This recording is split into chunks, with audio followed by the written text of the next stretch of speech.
அக்கினி இறங்கிக்கிட்டே இருக்கு. அப்படி அக்கினி இறங்குது. சோர்ந்து போகாதீங்க. ஆண்டவர் சொல்லியிருக்காங்களா? உன் தலையை நான் நிம்மதி பண்ணுவேன். ஏற்கனவே சொல்லியிருக்கிறாங்களா? நீ பயப்படாத. உன் தலை நிம்மதப்படும்.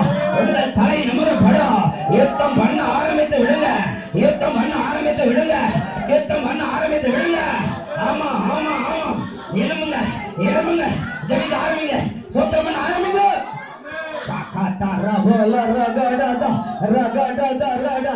ஆமா விடக்கூடாது விடக்கூடாது விடக்கூடாது. ஆண்டோட கேள் ஆண்டோட கேள் ஆண்டோட மன்றாடு. அழுது குழம்பு தோணுச்சுன்னா தோணு அழுது. ஆண்டோட காலை பிடிச்சு அழுது குழம்பு. எனக்கு ஒரு விடுதலை தாங்காண்டவர, எனக்கு ஒரு அற்புதம் செய்யாண்டவர, என் வாழ்க்கையை மாற்றாண்டவர குழம்பு தெரியுது ஆண்டவர. ஆமா